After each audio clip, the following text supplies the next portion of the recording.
for their loyal support. This, our 10th issue, marks a milestone in video publishing. Over the years, we've brought you many hours of programming dedicated to the radio control hobby. In addition to covering model events, producing reviews, and building tips, RC Video is actively involved with many manufacturers of radio control equipment and with the Academy of Model Aeronautics. We'd like to give you a brief glimpse of some of these programs we have produced. You may even have seen them at trade shows or at your local hobby dealer. We traveled to sunny California to shoot this lively and entertaining marketing tape for Gorham Model Products. The tape features the product line of Gorham and contains a section on flying tips for beginners. Robert Gorham performed some exceptional oceanfront maneuvers to round out this 30-minute program.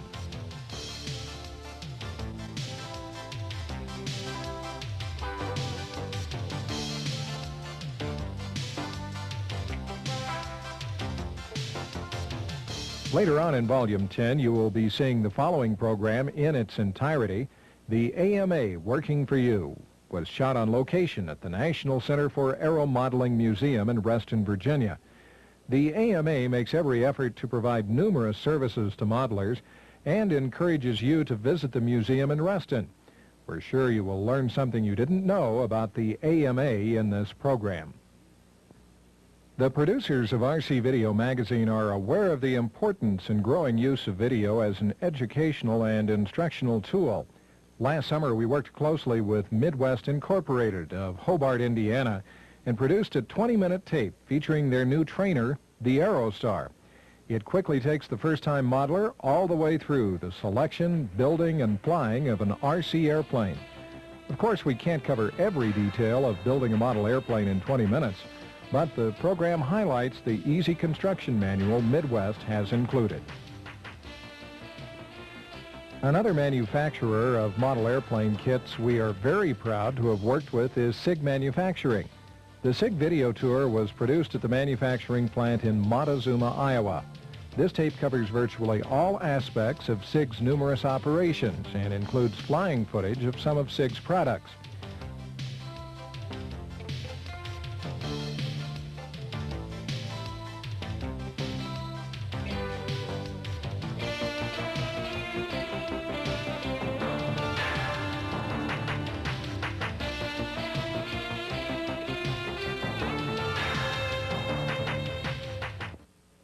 RC Video magazine has also produced a 30-minute special edition program on the incredible radio control air show Striking Back, held every August in Ida Grove, Iowa at Byron's.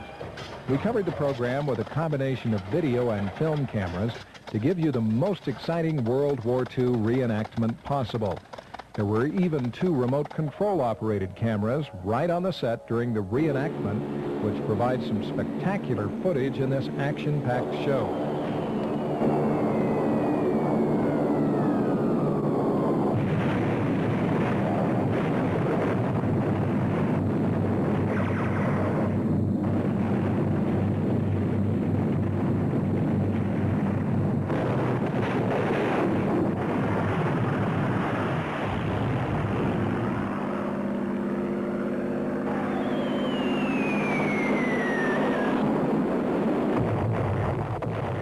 Once again, all of us here at RC Video thank you for your support and patience with the magazine. As a special bonus to our subscribers, this 10th issue will carry no commercial advertising. We are constantly striving to provide the highest quality and best radio control programs in the industry. We hope you will enjoy Volume 10.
is A4, jet hangar is A4. Polanco, that sounds like a cute little Indian girl to me, you know, Polanco. The Greater Southwest Fan Fly, held at Copeland Field near Fort Worth, Texas, is in its 5th year. Yet it's the original gathering for ducted fan jet model enthusiasts in the United States. This year, over 100 entries showed up.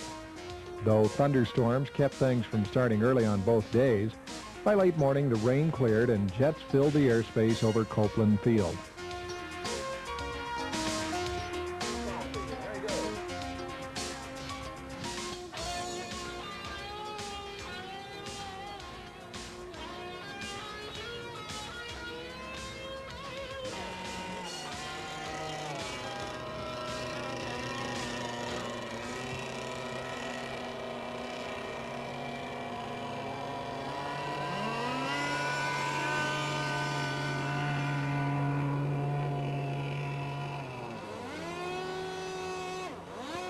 Ducted Fan attracts modelers who are looking for new and exciting aircraft, something with fantastic flight possibilities.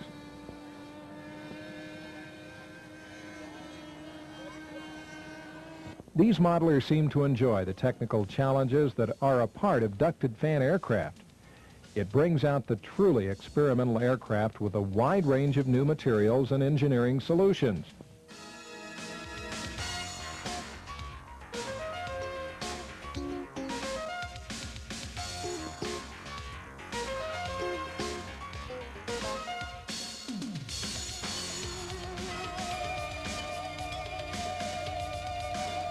But what may be most remarkable about ducted fan jet aircraft is what is available to the sport pilot in the short amount of time ducted fan has been around. Let's first take a look at some of these commercially available jets constructed from kits flying this year at Copeland Field. Byron Originals were well represented this year with no less than 10 F-16s present. This seems to be a good flying aircraft with a curious ability to nearly hover in ground effect.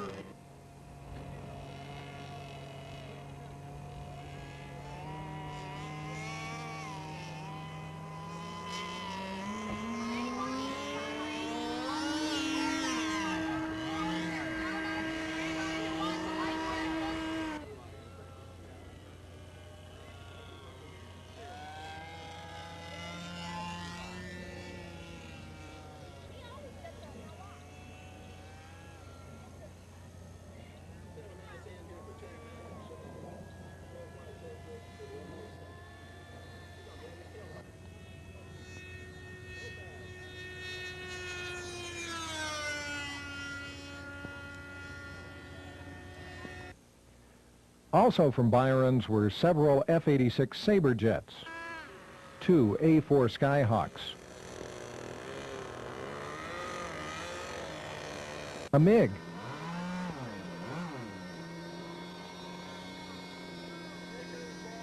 and a recent kit from Byron's, the F-15. This is an impressive twin-engine jet with retracts and speed brakes, built and flown here by Ron Abels.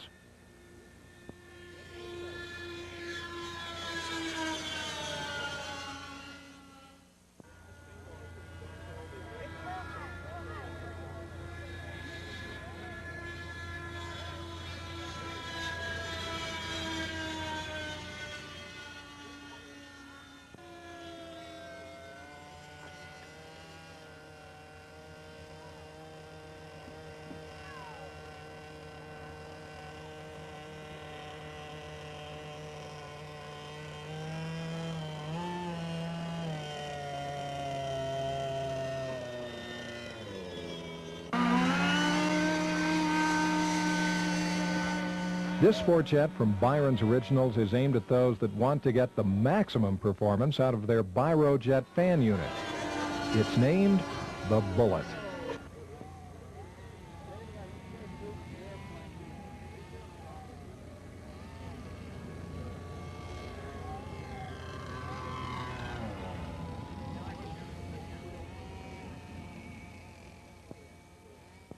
Another manufacturer with a large following at the Southwest Fan Fly is Bob Violet and his Viojet powered aircraft. We found 10 Sport Sharks and 2 Vipers in the lineup this year. Bob brought several of his latest high-performance aircraft, the Aggressor.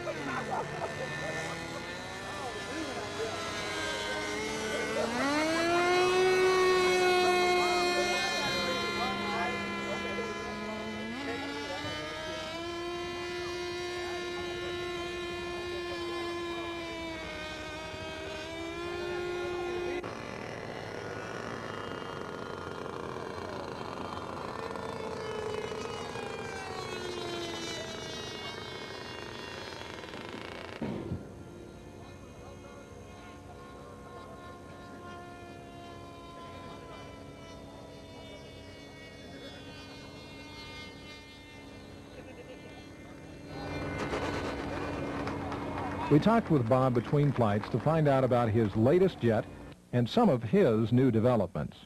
The power unit is the Viojet fan unit powered by the KBV engine. That's an engine made exclusively for my company by K&B to our specifications.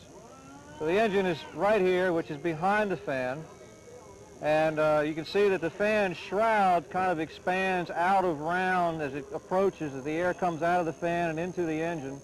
It expands to go for the air to go around the engine. Then there's a stator beacon inside of here, which we can't see, that directs that flow to go around the engine cylinder. And then inside of here, there are streamline fairings that bring the air back into the laminar flow. By removing these little O-ring latches here, we call them cow keepers, we have access to the engine and the tune pipe system. This is the needle valve control, the high-speed mixture control up here. This particular one, we're using a airborne in-flight mixture control, which is a rather new device for our unit. The standard needle valve is also located up here, so that you don't have to fish down in the duct with a screwdriver or some device to tune the engine. The fuel tanks are molded especially for the model. They're kind of whiskey flash-shaped tanks that fit right here on either side of the model and put the fuel right on the CG and right on the same level as the carburetor, so we don't have to use a pump system.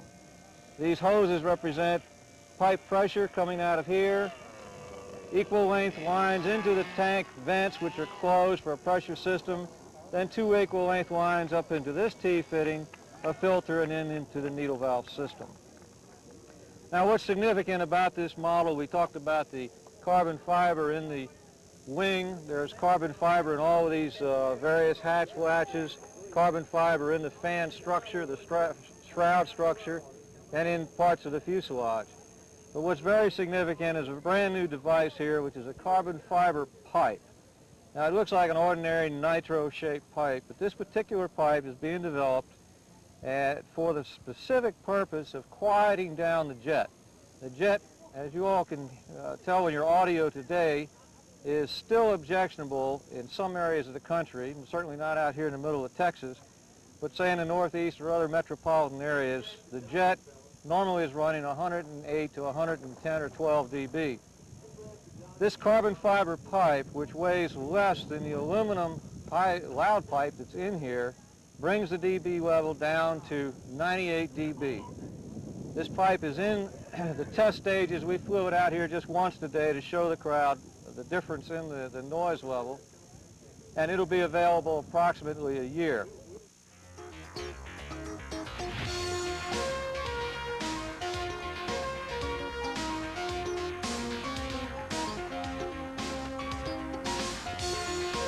Tom Cook's jet model products, well known for the award-winning F-4 Phantom, also make a high-performance sport model, the Starfire. This one, built by Dennis Crooks, flies as great as it looks. The Starfire is powered by Tom Cook's own fan unit.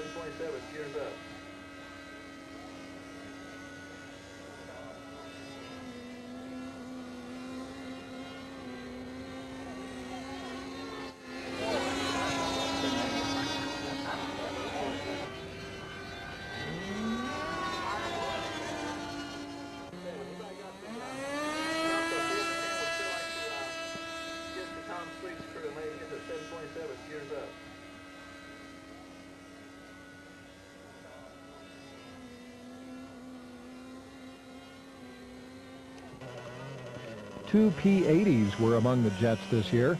Both were built from Sterner engineering kits. Power is supplied by a Biro fan unit.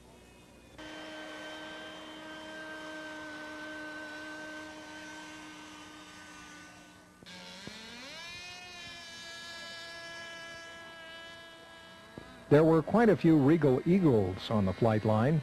This is primarily a balsa wood kit. We're told it's easy to build and fly. Jet hangar hobbies were represented by 3 aircraft, an F-86, a Kafur, and this A-4 being flown by Bob Fiorenzi.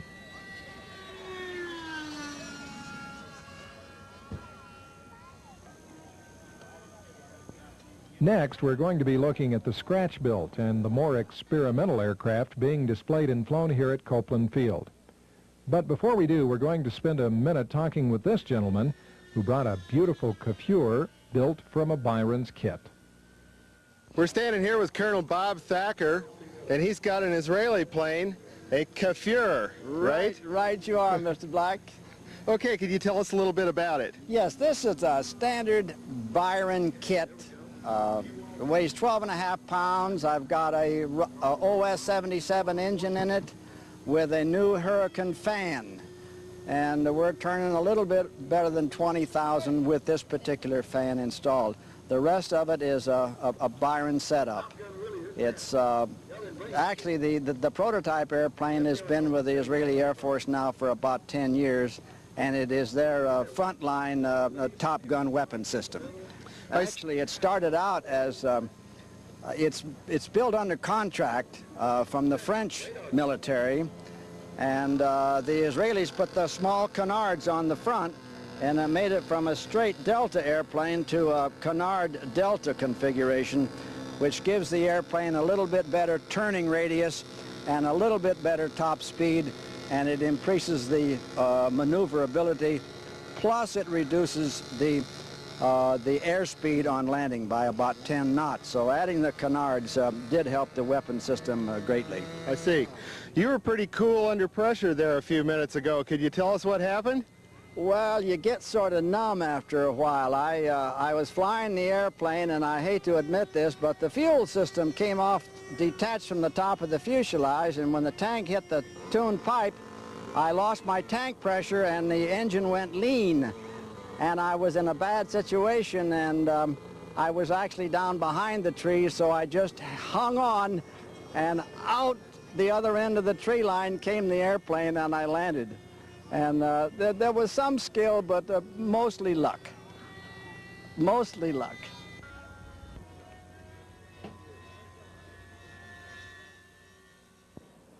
Let's now look at the scratch-built ducted fan aircraft being displayed this year at the Southwest Fan Fly. This B-737 was built by Tom Street. It's powered by 2 K and B-25 engines turning Crest fans. Hey, Charlie Crawford, Antelope Detective, front and center.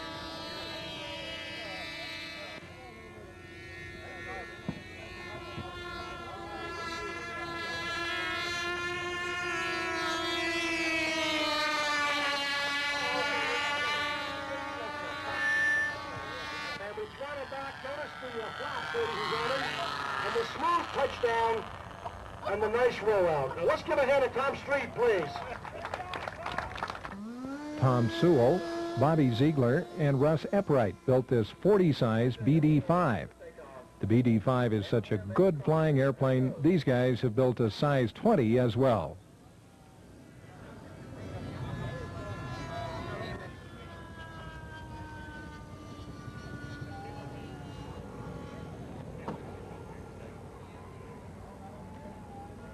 Okay, the airplane we have flying is being... This scratch-built de Havilland Sea Vixen was built by Mike Kulzak. Mike has powered his plane with 2 Aerojet 25s and 2 OS VF-DF 25s. The Sea Vixen weighs 18 pounds and is 1/10 scale. Unfortunately, a mishap piled it up on Sunday. Mike won both the Model Airplane News Technical Achievement Award presented by the editor, Rich Urovich, and the Loctite Corporation Award. We try to present this trophy to that which represents an unusual achievement, an accomplishment, something that isn't an off-the-shelf type of item. And as a recipient this year, we'd like Mike Kulzick to come on back up with his Sea Vixen.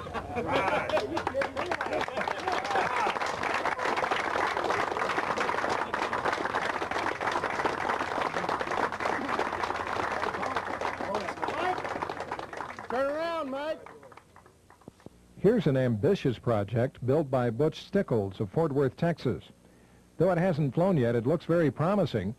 Powered with 4 Dynamax fans, this plane will weigh 50 pounds at takeoff. This is Dave Thompson's Canadair Tudor. Dave's plane is powered with the Biro fan package. The wingspan is 66 inches and it weighs 12 pounds. The Tudor has lights, retracts, and a smoke system.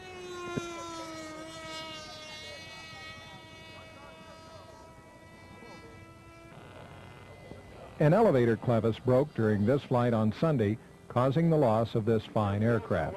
Left to right, folks.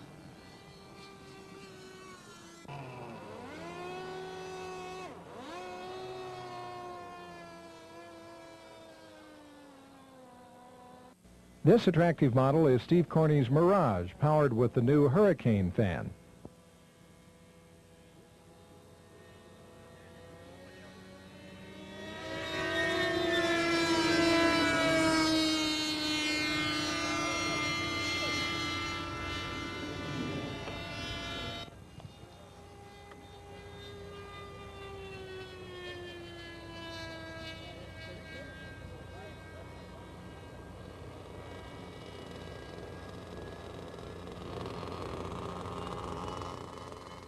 If you're looking to build something that in full size goes faster than sound, remember the model of that aircraft is going to go quite fast.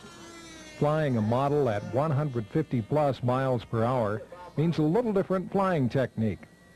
No one we talk to feels flying ducted fans is more difficult than more conventional aircraft, but one never wants to let the aircraft get ahead of the pilot's input on the radio. The style that seems to prevail is the wide sweeping maneuver, putting the aircraft quite high at the turnaround point.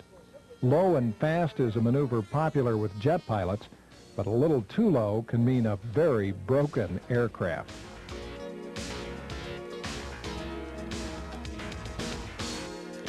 That wraps up our report on the 1987 Southwest Fan Fly.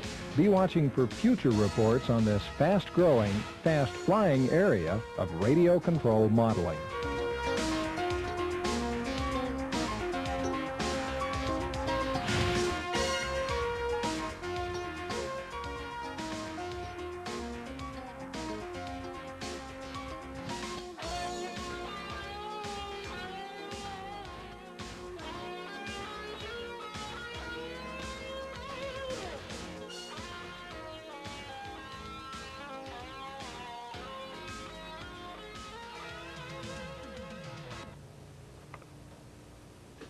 Hi, I'm Dave Platt.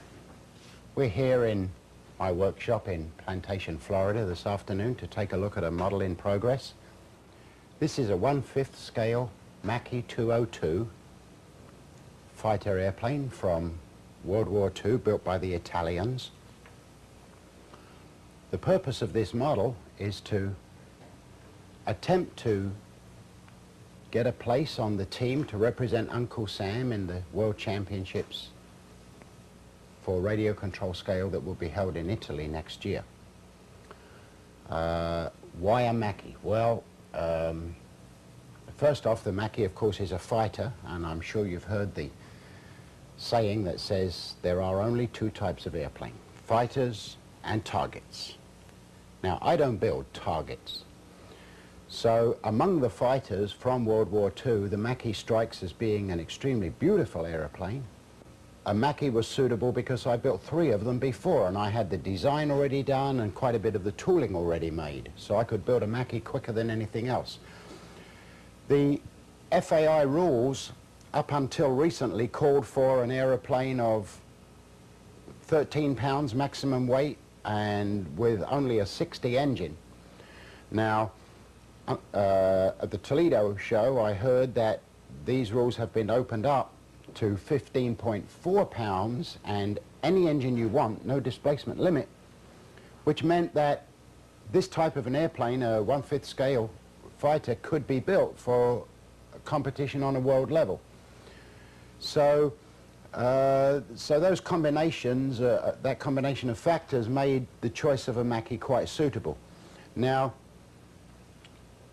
another thing about the Mackie is that it has an extremely beautiful paint job on it, and I love to paint, so that made it a very suitable subject for me.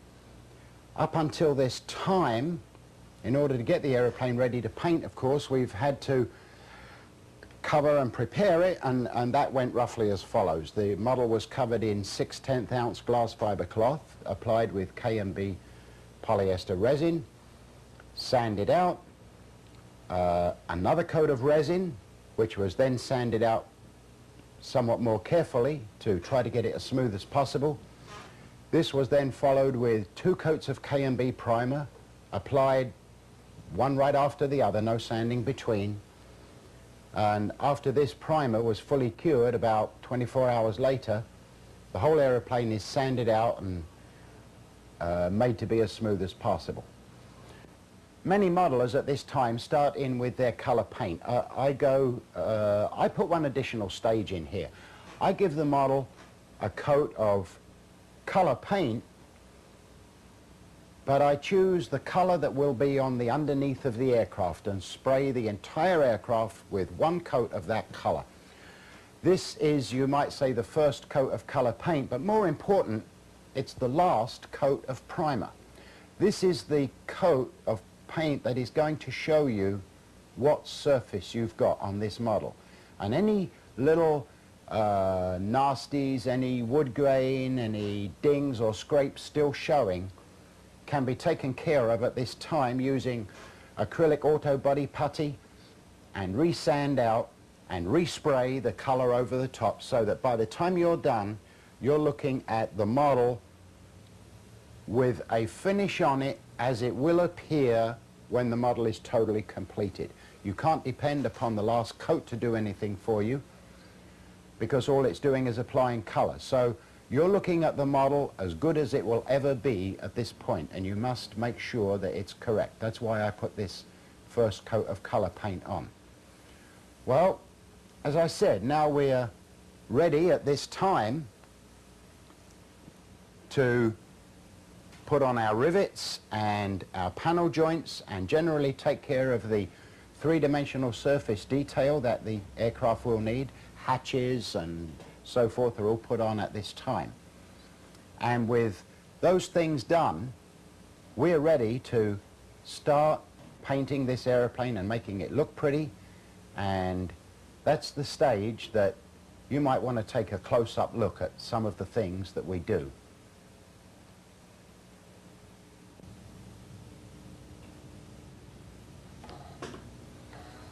This aircraft, because it was used in the desert, has a basic camouflage scheme of sand color with a loose green mottle over the top.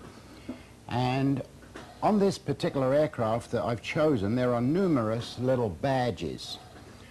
There's a badge comes here, there's a badge here, there's a crest on the fin, and that's besides the wing markings. Now, one of the badges we see right here is the squadron badge that belongs on this particular aircraft, and it fits right here on the model. Now, some modelers will go to a great deal of trouble to try to shortcut this process, and with varying degrees of success, they'll scale this up in a copying machine and try to find a way to lift the image off of the paper and so forth. I've tried these ideas too, but I've found in the past that you may just as well start in and do the job. Now, by that, this is what I mean. I'll take this image and grid it off in a 1/16 inch square grid, and then using my scale factor to the size I need for the model and drawing the grid that much larger, on following the plan, I'll copy the badge onto my new grid, thus getting me a drawing of the badge to the proper size. Once we've got this, we're really off and rolling. We take the drawing that we've made and, flipping it over, redraw across the back. This is to give us some lead on the back to transfer. All right, let's do the mask. Now, for this purpose I use ordinary wide tape. Some people like to use frisket paper, either one works. And we put the tape down on the model thusly, and at this point we need to get a little squeegee. A piece of soft balsa will work very well, it won't damage the model, and really burnish the tape down. Now we need to hold the drawing against the model, of course.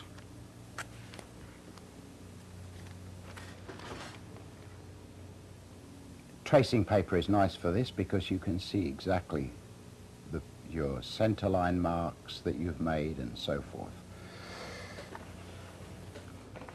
Now we'll transfer the image onto the tape that's on the model.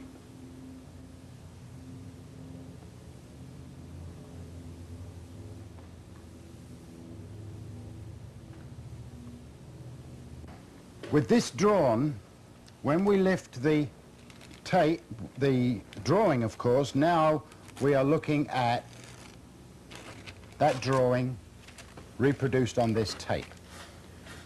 Now what we need to do is to take a brand new number 11 X-Acto blade, put it in our knife holder, and cut away the tape where we are going to have the black.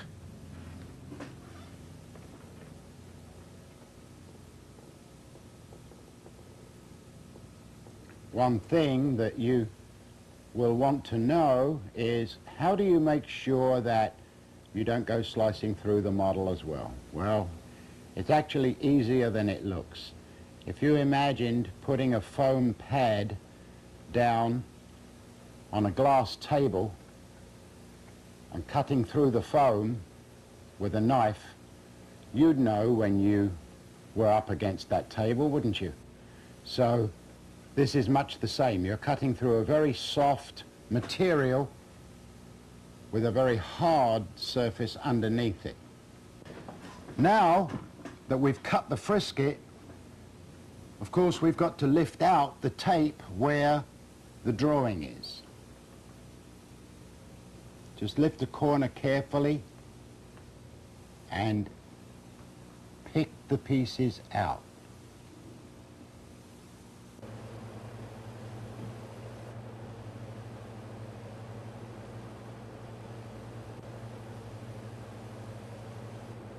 Now, of course, what we have to do in order to prepare for spraying is mask off the surrounding area of the model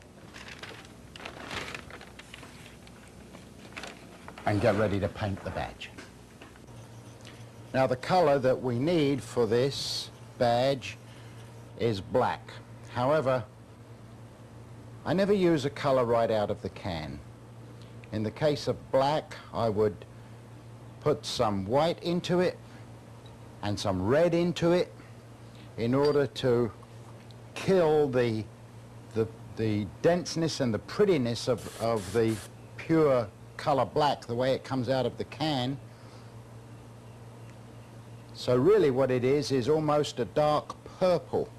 And strangely enough, when you put it on the model, it looks more like black than what black would if you put that on. All right, now as you can see, I'm using a very small gun here. That's all we need. And it's only set at about 10 pounds pressure. Now we'll give it a light coat to begin with and pause momentarily to let that tack in slightly before coming back with a full wet coat. Notice that I'm spraying in a vertical mode. All of my spraying on the fuselage is done vertically, and all of it on the wings and stabilizer is done chordwise, horizontally, in order to create an impression of weathering.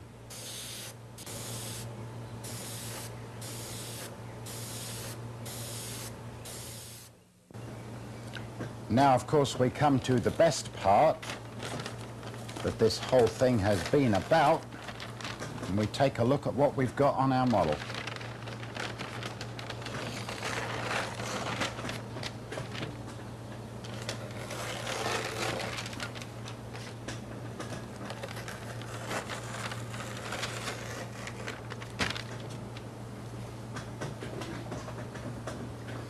Notice that I'm not waiting any time from spraying to removing the tape.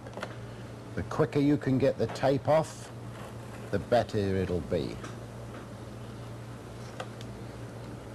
However, you of course have to be careful not to touch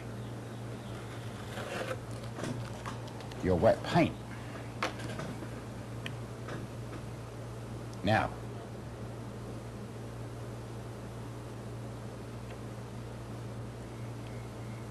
get this rascal started. Use a pair of tweezers. There's one little piece.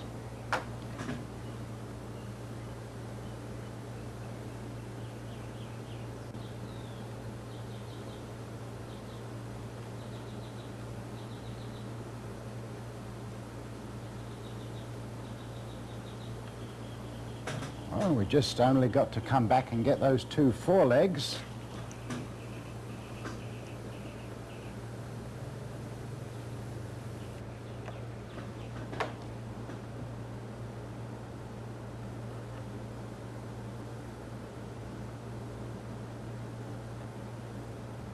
And there he is. Now, the last part of this marking must be done freehand because it involves lines and dots that are too small to frisket them. So for that I'm using a standard Rapidograph drafting pen and just doing it freehand. Okay, it's done.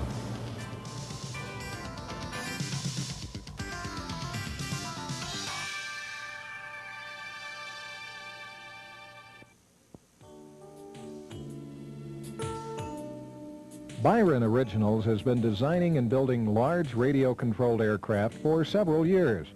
The manufacturing facility in Ida Grove, Iowa, has been providing ducted fan kits for jet enthusiasts. They also have kits that feature 1/5 scale warbirds, such as the P-51, Japanese Zero, and Corsair. With the experience and knowledge gained from the assembly and design of each of these kits, Byron's began building 5th scale replicas of some of the larger airplanes used in World War II. The C-47 paratrooper plane and the B-25 bomber fly and take an active part in the incredible World War II reenactment Striking Back, staged every August at the Byron's modeling field. As the planes got bigger, the staff at Byron's became more familiar with the technology needed to keep these massive machines in the air.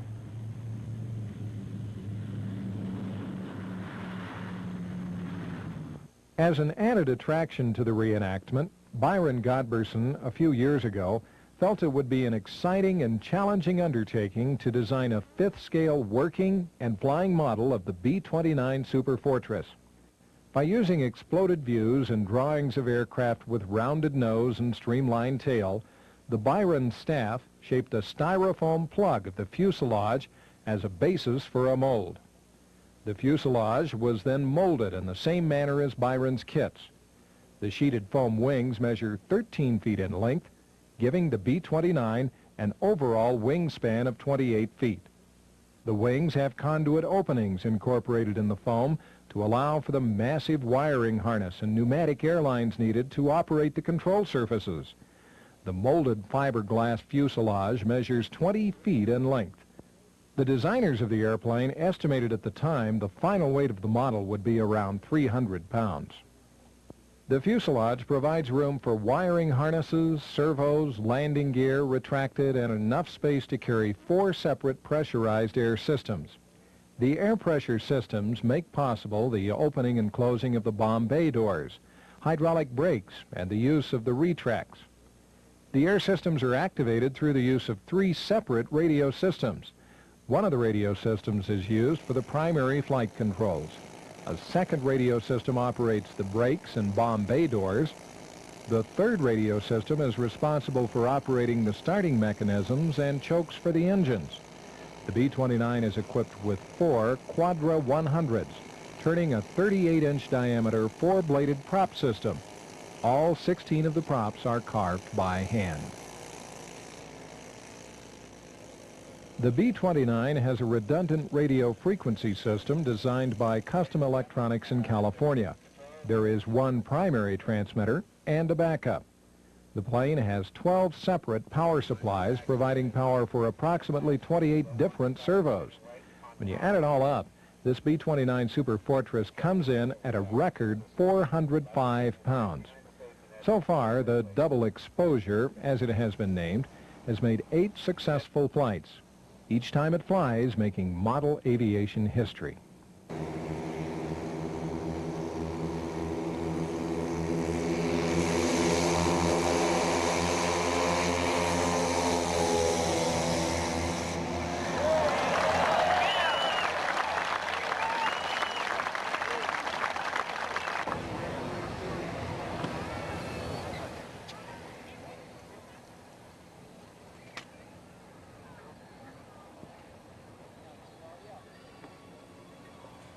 Kenny Bryant, an experienced model airplane pilot, says he can still really identify with the feelings many modelers have when flying their newly built models for the first time.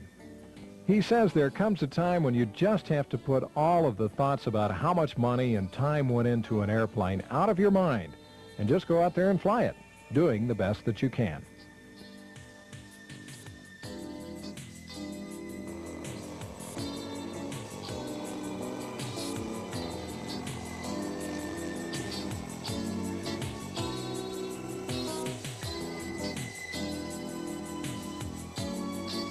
Isn't that a beautiful, beautiful sight there, ladies and gentlemen?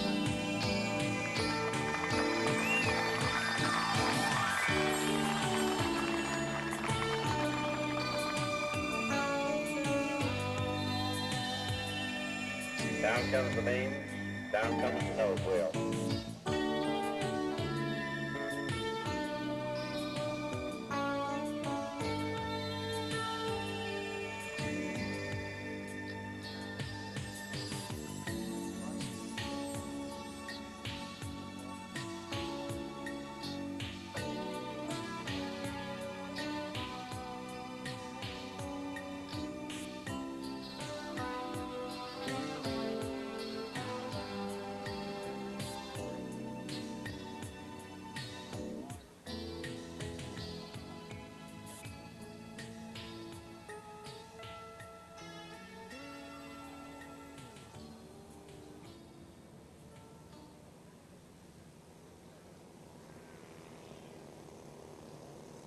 At the Expo 87 show, the B-29 was flown twice before a total audience of 20,000. On the last day of the show, Kenny Bryant was able to fly the plane only 1 time around the field due to the strong winds. Next year, we are told, will be an even better Expo, and who knows what surprises Byron may have in store for us then.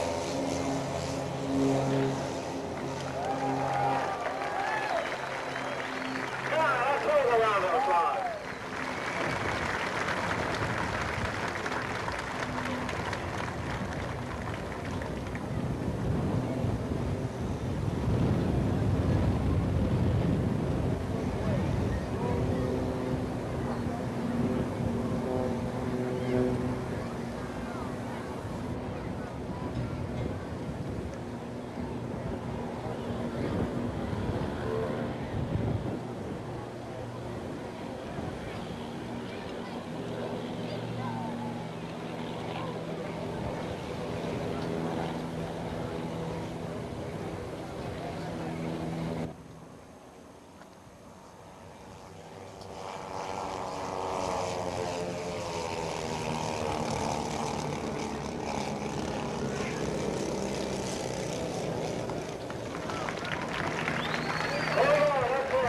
right. I'll tell you what, ladies and gentlemen, with this win he had today, it really surprised me that he flew. Tony, thanks a lot. The winner's point, you gave it to him, and they will do it again tomorrow. Ladies and gentlemen, as you depart the facility, please remember, take your time. Stop and bend over and pick something up on the way out.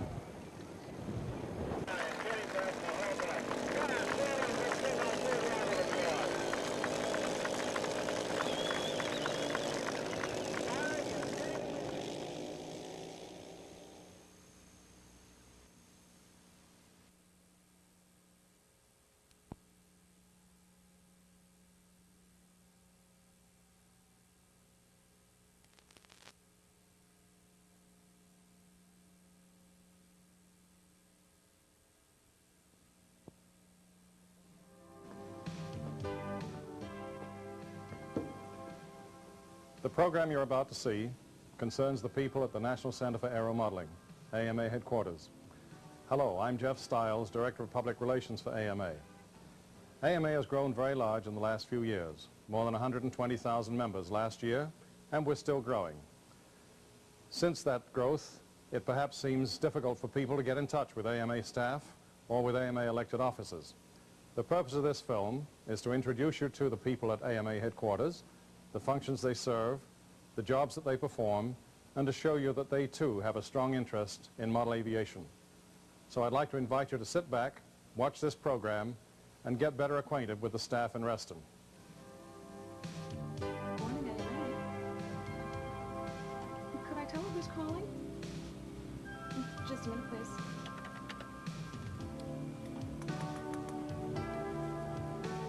The establishment of an AMA-owned center was a dream for a long time. To combine offices and a permanent museum was an idea that was discussed over many years.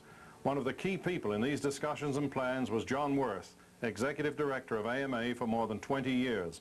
As Executive Director, he is responsible for all day-to-day operations at the National Center. As a member of the AMA Executive Council, he is also directly involved in formulating plans for the future of the organization.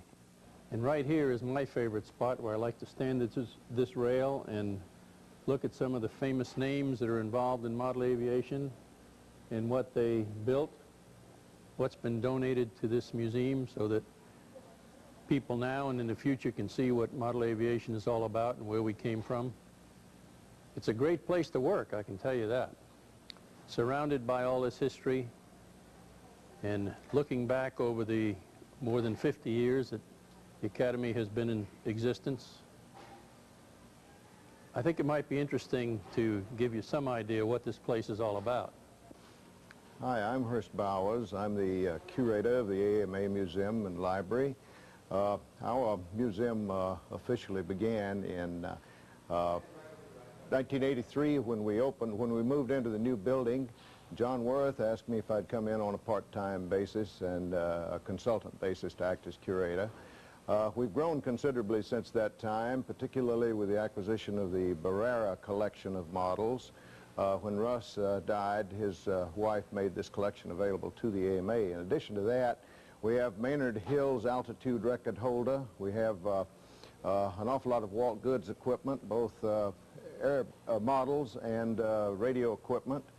We have a lot of the old Wakefield actual models and replicas, primarily Gordon Light's 1935 winner. We're getting quite a collection of control line models and other radio control models in our collection. Our library, I think, is probably one of the most important aspects.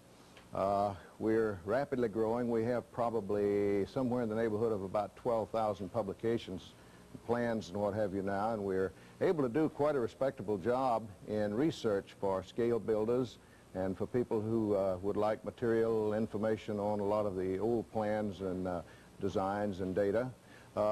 For those of you who don't know our business hours here, we're open every day from about 8 to 5, on Saturdays from 10 to 3, and on Sundays we are closed, but we'll be happy to arrange to receive and open the museum for groups, clubs, scout groups, school groups, or anyone who would like to come in and see it on that day, can't make it at any other time. A very important AMA member benefit is the insurance package. The Special Services Department handles all AMA insurance matters and computer operations.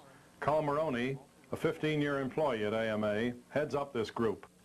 Most important are three types of insurance coverage that are automatically provided as part of membership.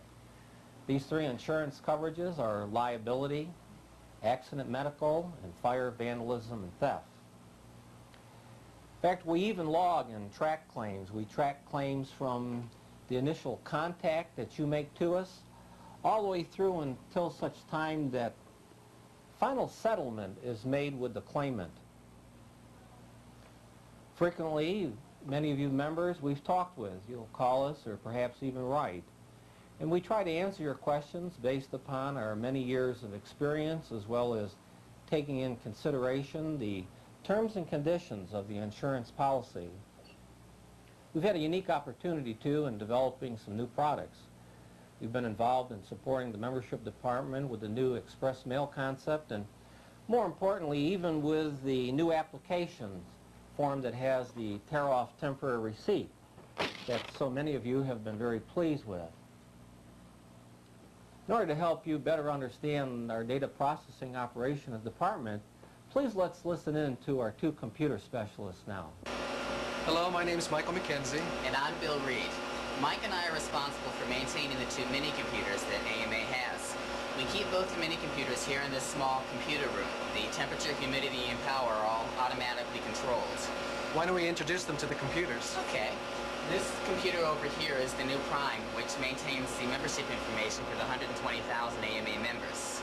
And over here is the DEC 1173. It gives AMA word processing capabilities, as well as stores data for clubs, insurance, officers, newsletter editors, hobby shops, and much more. Because they work so much, it's not uncommon for us to go home at the end of the day and leave the machines running well into the night and on weekends. The computers have become an essential tool for the membership department, one of the busiest groups at AMA. With 10 employees, membership is the largest single department in the organization. They receive more mail and more telephone calls than anyone else. More than 1,000 pieces of mail every day, more than 18,000 address changes every year. Every application, every club document, anything at all to do with membership matters for the more than 120,000 AMA members and the more than 2,300 chartered clubs. The chances are that you will have contact with Mike Woodfolk, membership director, or one of his people before you talk to anyone else at the National Center. Like everyone else in Reston, they are very customer conscious. And remember, we are here to serve you, the member. So if you have a problem, please write us or give us a call, and we'll be happy to help you. Hi, my name is Lynn Girdner. I work in the accounting department with 5 other people here at AMA. Our department handles AMA's money. We record all the checks and cash that come to AMA.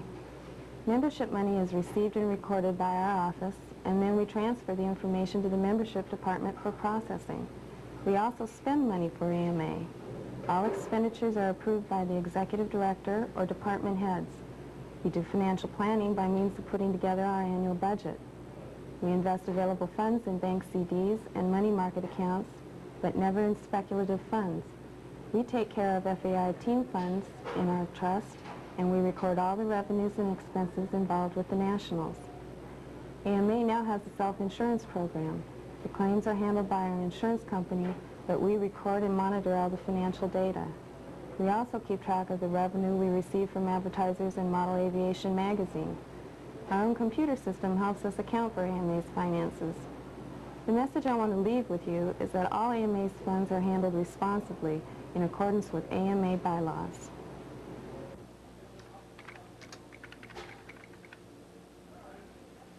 Hi, I'm Doug Pratt. I'm the Special Projects Director for the AMA. Special Projects is kind of an elastic term. I get involved in a lot of different areas. Primarily, my area of responsibility includes working with the model industry on the wholesale, retail, and manufacturer level. We have quite a few projects that we have developed over a period of years where we work with industry support. We support them in a lot of ways. We help them by answering a lot of consumer questions. As a matter of fact, if you call into AMA with a question of some sort, you'll probably wind up either talking to Bob Underwood or to me. We work with the Radio Control Hobbies Trade Association. We work with the Hobby Industries of America, and we also work quite a lot with local hobby stores. This is a hobby store project that you've probably seen. There are about 2,000 hobby stores in the country that have these AMA license stations in them. And we developed a special application for this that folds itself into an envelope. We've gotten over 29,000 new members from this particular project in the last 3 years. So that's helped get the AMA message out quite a lot and helped get more hobby dealers on our side. Hello, my name is Carl Wheely. I have the title of editor and publisher of Model Aviation magazine.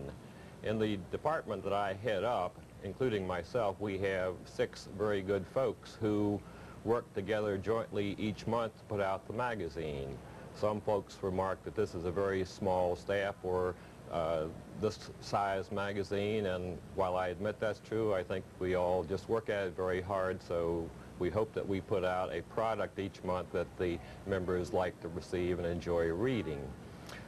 Some folks wonder sometimes, hey, do we only do part of the magazine here, or do we do everything? Well, some people say we do everything, but that's not quite right.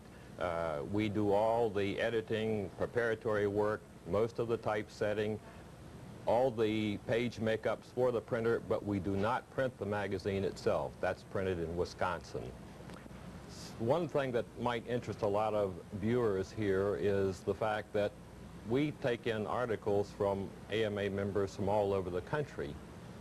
If you've got a model design that is unique in some way, or could write and illustrate photography, line drawings, a good how-to project, even if it's not state-of-the-art, if it's something that hey, people need constant reminders for, hey, you might well find we'd like to print it for the benefit of all the other member readers. Should that be your circumstance, one thing that I would recommend you're doing is to contact me either by writing or a telephone call, because we have a one-sheet general author guideline paper that would get you off on the right start. Investing in property was an excellent decision for the Academy and all its members. The value of this investment has grown tremendously since 1983.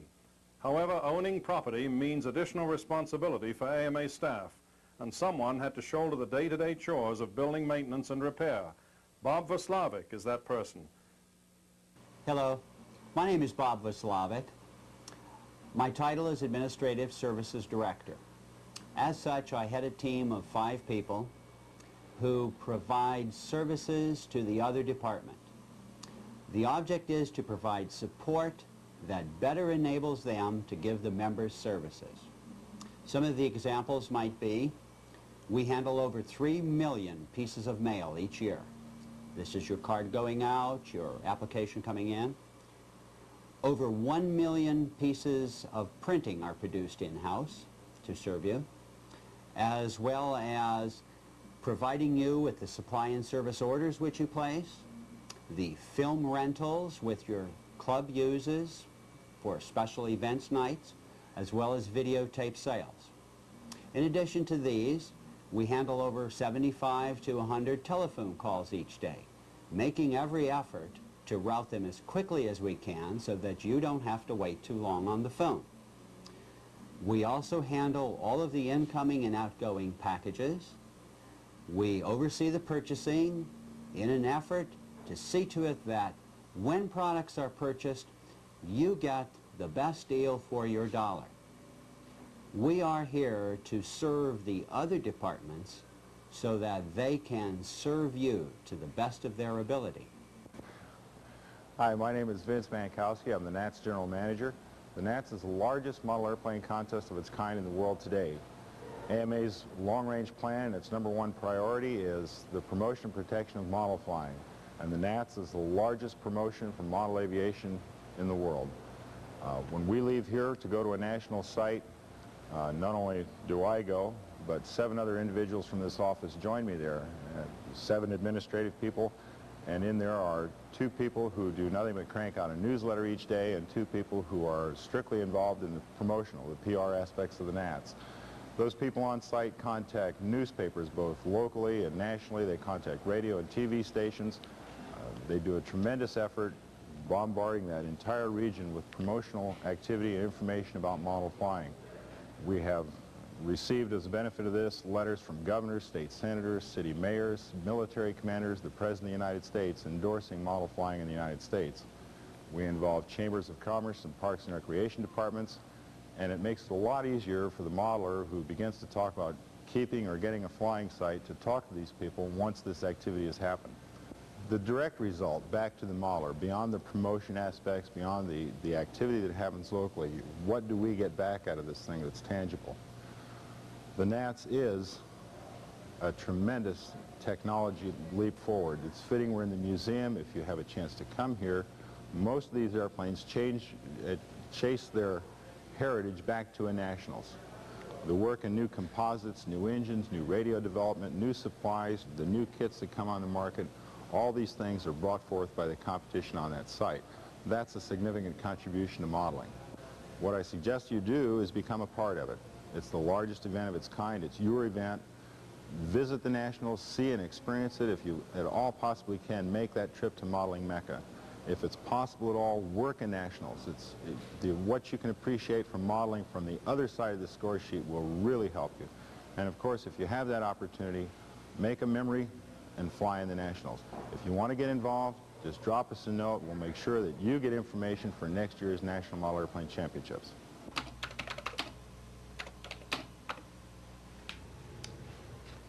Hello, my name is Bob Underwood. I'm the Technical Director for the Academy of Model Aeronautics. My name is Micheline Madison, and I'm the Director of the Competitions Department.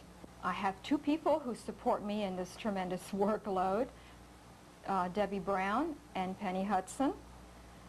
And while many of you may not be competition-oriented, if any of you get the itch, please call and we'll help you along. A very large amount of my time now, since I'm the liaison between the Frequency Committee, the FCC, and industry, is spent with radio frequency concerns. This is a very important item for the Academy, and just sorting out the misinformation is a monumental task at this particular point. The Public Relations Department serves a variety of functions at AMA. One of the important ones is getting the model aviation message out to the general public. To this end, we make news releases to national media, press, magazines, television. We also provide a variety of services to AMA chartered clubs and members.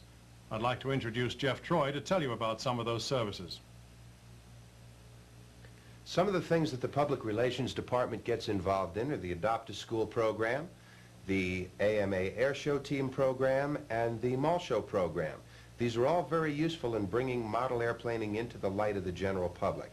We also have a program aimed specifically at AMA charter clubs, which is our Flying Sight program. We have some useful tools available: our film, A Plane, A Place, A Perfect Day, our book, Getting and Keeping Flying Sights, in addition to our Flying Sight package, are all very useful items when a club needs to make a presentation in the pursuit of a flying sight. We'd like to remind clubs that if they need assistance in this area, we're here to help. We have many things we can tell you that are going to make your job easier, and all you have to do is contact us. Jeff? As you can see, we look upon our function here as a service function. Clubs need help, and we've got many years of experience in providing the kind of help that they need. So if you find yourself faced with a problem in any area where you feel we can be of assistance, give us a chance. Let us work with you. A place like this just doesn't happen. AMA is governed by what's called an executive council. It's really equivalent to a board of directors of a corporation. There are 15 members of that council, and 13 of those are elected by the AMA membership. They come from all parts of the country. They meet at least 4 times a year. They develop budgets just like any corporation does. And of course, a good part of that budget goes toward operating this building, the Academy of Model Aeronautics National Center for Aero Modeling. In that respect, the membership has a direct input to everything that's done here, and we're conscious all the time of the need to serve the people who provide the money that enables us to operate. This videotape was created for the special purpose of giving you, the AMA member, some insight into the people and operations at Reston. I believe you can sense the enthusiasm and dedication these people have for the work they perform. I know I speak accurately when I say we all enjoyed making this video. I would like to tell you that this was an unrehearsed effort. We hope you have enjoyed having the chance to hear and see some of the folks you may have written to or spoken with by phone. We do like to hear from members. We ask you to contact us if we can help you in any way with any of the services we offer. We would especially like you to come and see us in Reston. The museum and the National Center are yours. Your dues and special donations are what made them possible. If business or vacation plans should bring you to Washington, please try to arrange a visit to your National Center for Aero Modeling. You will be warmly welcomed and we'll be pleased. Come and see us.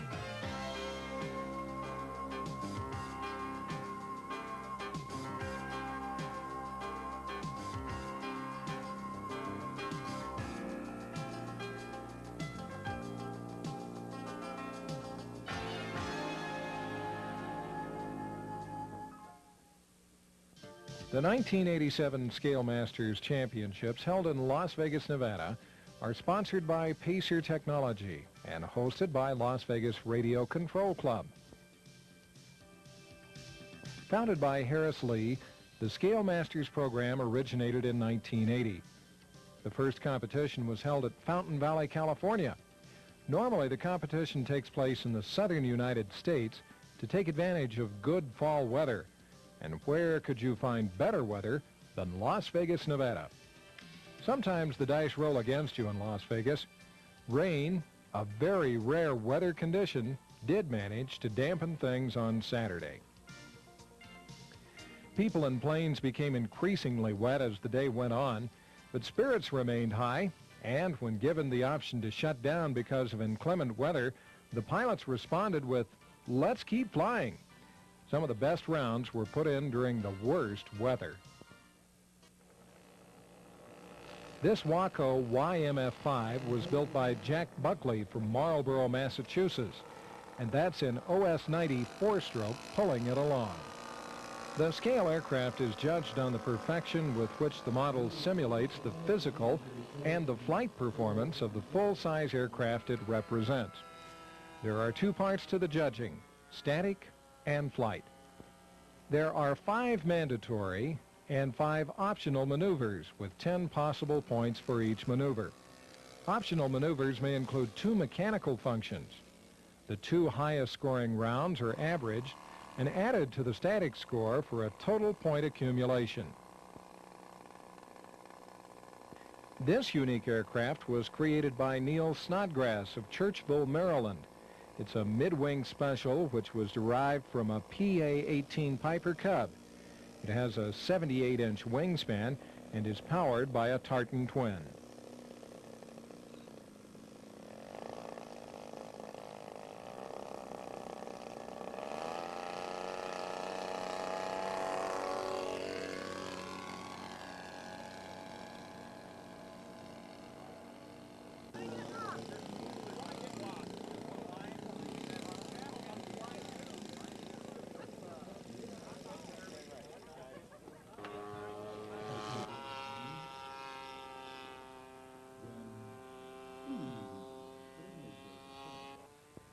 Here is Dave Armitage's Blackburn. This plane has already won 6 first places in its career. It's powered with an OS-124 stroke. Dave is one of several competitors from South Africa this year. Bob Hent spent a moment talking to us about his entry. 1/5 scale T-34C. It started out as an R&T Associates kit, which consists of a fiberglass fuselage with an entirely balsa built-up wing and full empennage. The airplane turned out to weigh 22 pounds. It's painted with K&B epoxy, has a Super Tiger 2500 for the power plant and a 16/8 master air screw prop.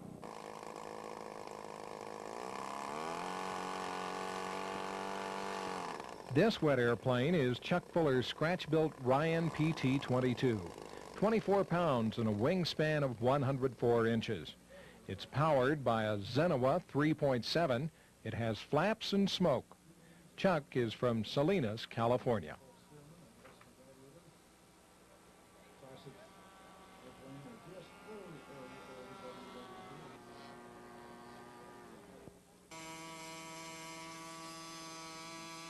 Raymond Torres won first place in the 1986 Scale Masters with his T-34. This year he is back with a new aircraft. Between rounds, we spoke with Raymond about his model and what it's like to compete at the Masters. Well, it's a Beech King Air. It's basically a Beech King Air C90, but it's what they call the military version. They use it for, I believe it's twin engine training and navigation and stuff like that. It's a glass fuselage, glass Kevlar fuselage. The center section, including the two nacelles, are a one-piece glass Kevlar. The outboard wings and the tail surfaces are balsa wood carbon fiber structure. The airplane features Fowler flaps. It's got retractable landing gear, brakes, landing lights, beacon lights, navigation lights. What I was doing is I was demonstrating the flaps and the gear to the judges because I feel that's a strong point on that airplane. So I want to make sure that they see it. The flap is a Fowler flap. Basically, it's a copy of what's on the airplane. The flaps move aft at the same time they're moving down. It uses a torque tube setup with two flap tracks and then a geared down servo to move the two flaps. The landing gear is a mechanical landing gear. Each gear has a servo tied to it. The landing gear was hand carved out of nylon due to weight. And again, it's electric, gives you about 5 or 6 second travel time. What sort of changes did you have to make in your flying for this kind of weather? Well, actually, this kind of weather helped me yesterday, as you can see in the score, because some of the stuff I got on the airplane are things like navigation lights and landing lights. And with the overcast and the rain, it was like the ideal situation. The lights showed up. I could talk to the judges, tell them I was marginal VFR and turn the landing lights on. I mean, that kind of stuff went over good. The flying, I'm still learning to fly the airplane. I've only got about 9 or 10 flights on it.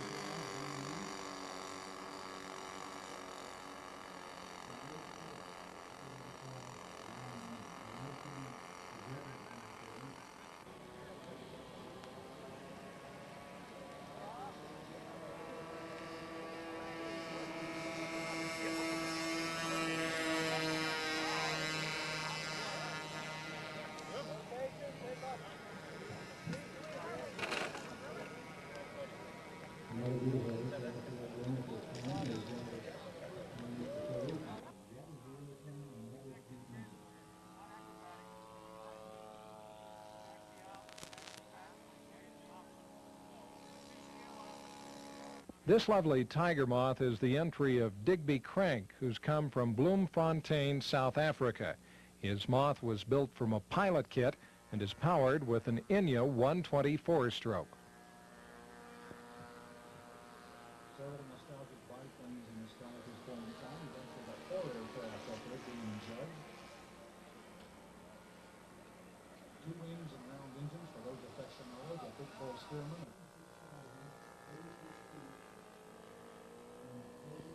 This Gloucester Gladiator was built by Earl Thompson of Livermore, California.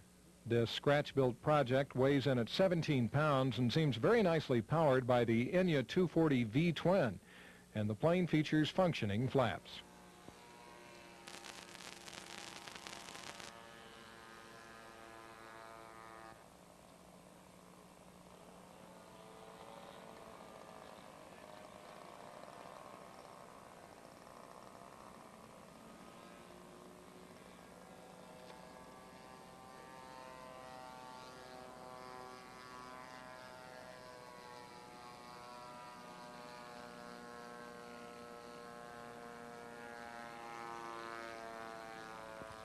Charles Nelson from Berlin, Massachusetts, built this Waco VKS 7FR cabin biplane. This plane was scratch-built from his own plans. It spans 78.4 inches and weighs 14.5 pounds and is powered by an OS-90 four-cycle engine. Charles did have a problem on his third round. We asked him to tell us what happened. We took off yesterday afternoon in the rain on our third round. We took off, turned left again. Suddenly the aircraft rolled left and dove towards the ground. The pilot did not make this maneuver. I was able to recover shy of the ground and raise the nose. Went probably 50 feet, and the aircraft turned itself over again with about 20 feet of altitude and dove straight into the ground, causing approximately 20% loss of the front of the aircraft.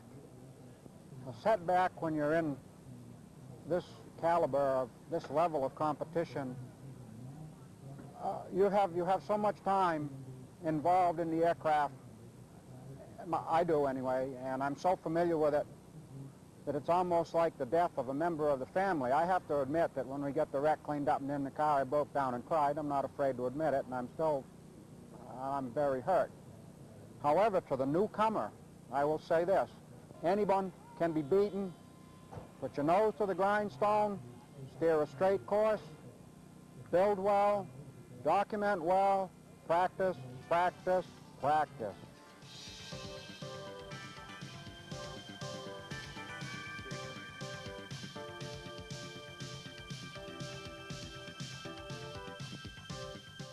This Japanese fighter, the Tony, was built by Frank Tiano. It's an all-balsa construction with foam wing and a wingspan of 86 inches and weighs 15 pounds. Power is supplied by an OS-108. Frank tells us this model is the version flown by the famous Japanese fighter pilot Saburo Sakai. Flying the Tony, he downed 14 B-17s at high altitudes. 3 of these were by directly ramming the bombers in midair. Frank is from Davie, Florida. During the final score tabulation on Sunday, Frank Tiano, Scott Fisher with his P-47D, and Brian O'Meara flying his older version of the P-47 put on an excellent flying demonstration.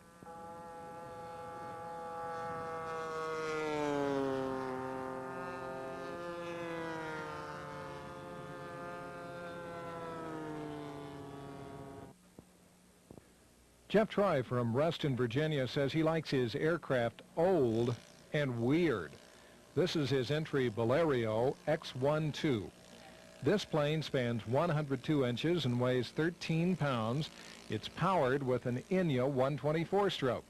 Jeff's plane features wing warping for lateral control and bomb drop.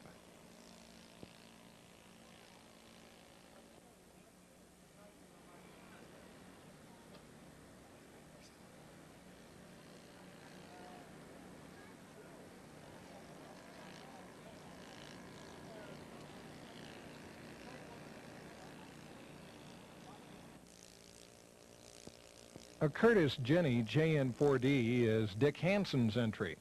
This Jenny was built from a Lou Proctor prototype kit. Wingspan is 87.5 inches and weighs a mere 9.75 pounds. An Inya 84-stroke is the engine Dick installed.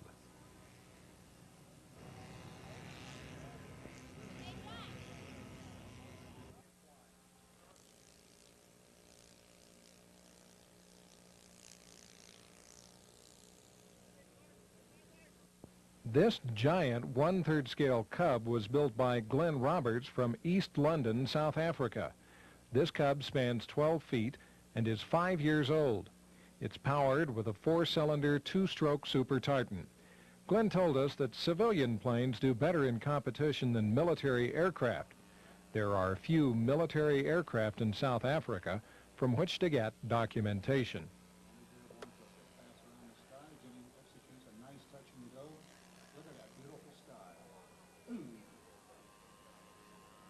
Anybody has a transmitter, make sure it's turned off. We've got a semi-defined frequency control out there. If you've got a transmitter and you're not flying, make sure it's turned off, please. It's a little exhibition work. It's above and beyond the call of duty, but for a pilot out of the steel airplane, he wants to show it off a little bit. Slow and low with the big J3 Cub. Hope he doesn't trip a wheel in the grass out there. A lot of hours, magnificent airplane. Truly a miniature aircraft. railing them out. What'd you say, Fred?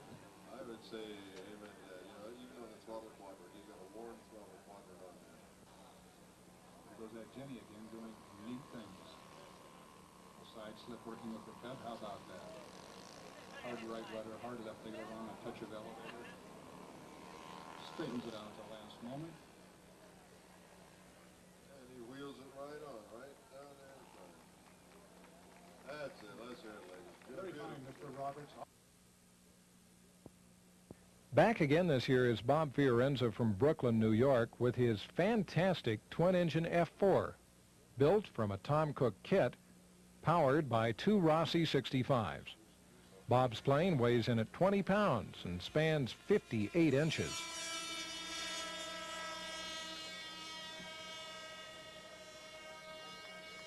Yeah, John flies these.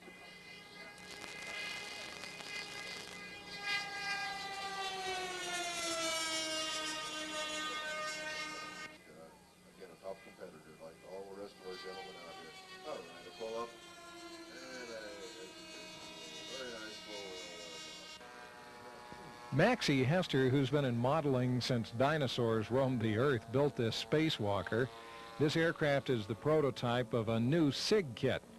Maxie's plane spans 104 inches and is powered with an OS opposing four-cylinder, four-stroke engine. Maxie has recently finished building a full-size spacewalker and says both have the same great flying qualities.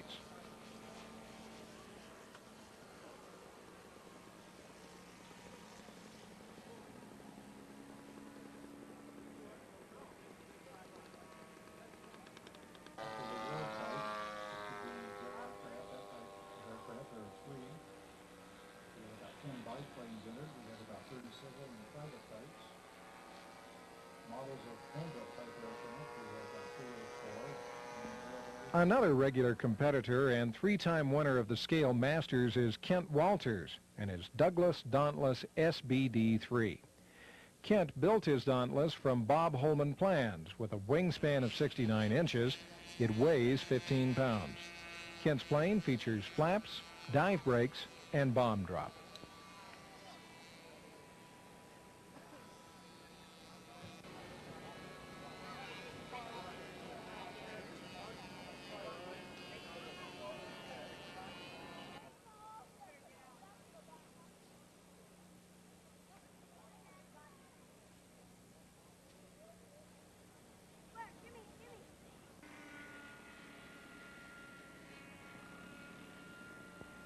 Another Warbird, scratch-built from Bob Holman plans. This Curtiss P-40 Kitty Hawk was built by David Vogeland from Radcliffe, Kentucky. His P-40 spans 64 inches and weighs 12.75 pounds. It features retracts and tank drop. Power is supplied from an OS-90 four-stroke.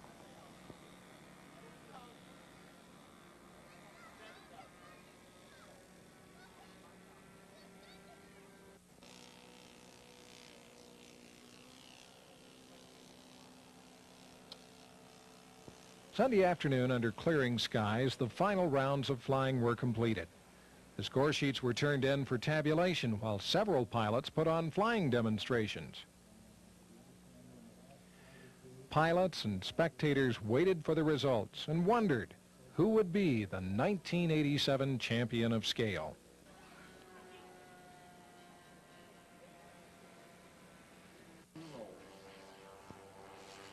Though not a competing aircraft, this P-38 is worth a look. Built by Chuck Fuller, it's a 1/5 scale P-38J, scratch-built from his own drawings. The fuselage and nacelles are fiberglass. Wings are foam with ply covering. Power is supplied by two Quadra 35s. Chuck reports it flies like a dream. What was unique about the control system on that aircraft, John? In simple terms, it had a steering wheel in it. For a fighter aircraft, that was very unique.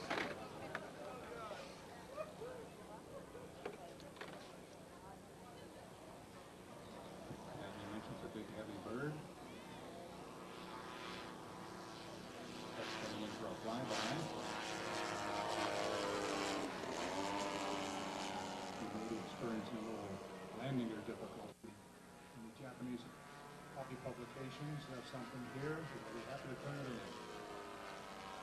And Chuck's low rolls, the big P-38. He's got more guts than Dick Tracy.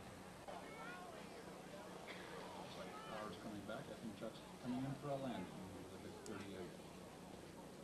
All right, he's on and rolling. Nice demo there, Mr. Tony Levere and Chuck Fuller. Looking good. Under beautiful skies, the award ceremonies got underway. We're going to listen in on some of the pilots in the winner's circle as they receive their trophies and congratulations. Starting in 10th place this year is Dave Armitage of South Africa flying the Blackburn. In 9th place, David Pape of Winterburn, Canada. David competed with his 1933 Kenner Sportster, 117-inch wingspan, 27 pounds, and a 5-cylinder radial engine that he also scratch-built. And after I had it finished, I was just hoping I could qualify for this, and I'm very happy. This is my first contest in the United States, and to end up in 9th place is just fantastic. Thank you very much.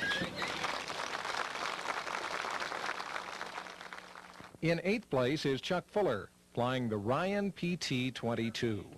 Someplace, there it is. Ryan PT-22. I became rather interested in the Ryan STA many years ago, and so I decided the PT-22 was a good model to model with the radial engine instead of the inverted Minasco. And lo and behold, I found out after I built the first one that the wing was supposed to be swept back. So I learned a lot about the airplane and a little study here and there. It's a fiberglass fuselaged airplane out of my molds and foam wings with balsa wood cap strips to simulate a build-up structure. And I had a military one a couple of 3 years ago. It did never know what a good flight was. This one's the extreme opposite. I just stand there and watch it fly. It's so good. Thank you very much. Thank you. Congratulations. In 7th place is Bob Fry. He competed with a P-47 Thunderbolt. Bob is from Glendale, Arizona. I'm often accused of talking too much, but I got to say one thing. My goal this year, building this itty-bitty P-47 here, was to prove that small airplanes can still compete. And it appears that I've fulfilled that. I'd like to thank Al Casey for not flying so good this weekend. He had a lot of trouble, and I think the meet has been a super success, particularly the flying. From my standpoint, we had only 2 crashes. 60, how many? 59 pilots. We had 2 crashes, and neither one of them were pilot error. Kent Walters finished in 6th place this year with his Dauntless 5 BD3.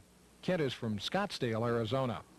Well, my plane over here is that SBD-3 Douglas Dauntless. I suspect it's the oldest plane out here on the field competing. And I think it was literally starting to fall apart this week, and as a consequence, being over 9 years old. But at any rate, I was real happy I was able to do as well as I was, and I think indeed the meet was very successful in spite of the weather.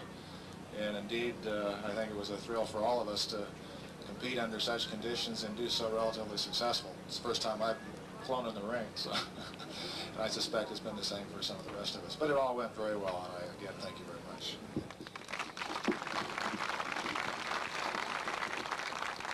Shailesh Patel from Eureka, California flew his P-47 Thunderbolt into 5th place. I'd like to say that I'm flying the Little Chief P-47 over there, and I almost didn't make this contest because I crashed my last airplane, and that was a lot of work to get it done. A lot of midnights, but it was well worth it. Thank you.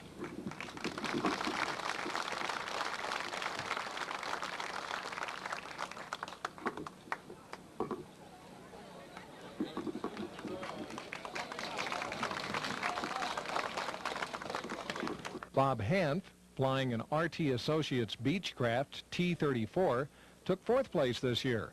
Bob is from Alberta, Alabama. I'm sorry I don't have my airplane on display. I put it in the car, and my son and his fiancée had to turn in the rental car, so it went to the airport My airplane was inspired by knowing Ramon Torres and his dad since Ramon was a youngster at Wilmington, like around 75. And I've watched Ramon and his crew fly the T-34 so successfully for so many years. And being an ex-Navy pilot and being from Pensacola, Florida, the home of naval aviation.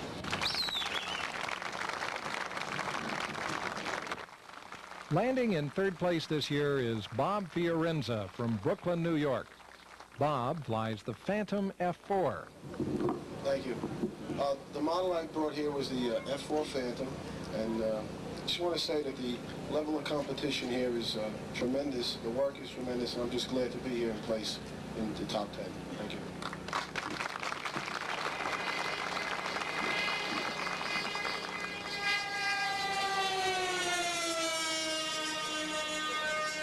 Dennis Crooks bought his TBM-3E Avenger into second place. And Dennis is from Big Rock, Illinois. TBM-3E Avenger started out with Bob Holman plans. Got some blueprints from Grumman. Had a little more accurate that way. The folding wings were just something I wanted to do. It was so much a part of the airplane. Had it never been done, I thought I'd give it a shot. The airplane's brought me a long way. I'm kind of fond of it. You shouldn't get attached to something of this nature. They tend to be short-lived. I'm afraid I didn't succeed in that. Although I've said it before, but this is it. The airplane's been around for 4 years. I'm afraid it's been flown for the last time. I just take it home and put it away. I do appreciate the people who have given me support this weekend. Again, I thank you. And my wife, I couldn't have done it without her. One of the few women who are seriously involved in the hobby. My caller, the airplane has never been flown unless she's there. I couldn't have done it without her.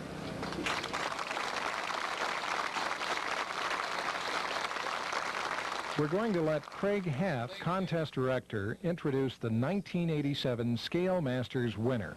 He's an excellent modeler, and he's the most intense competitor I've ever seen in radio control modeling, bar none. The man is very sharp.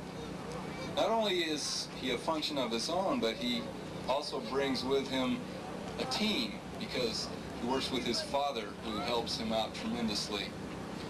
The airplane that he flew this weekend was this twin-engine C-90 King Air.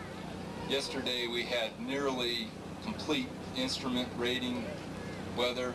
He went off with his landing lights and his strobes, and it was fabulous. If you had not known it was a model, you would never guessed. And so I'd like to bring up our 1987 Scale Masters champion, Ramon Torres, with his C-90 King Air.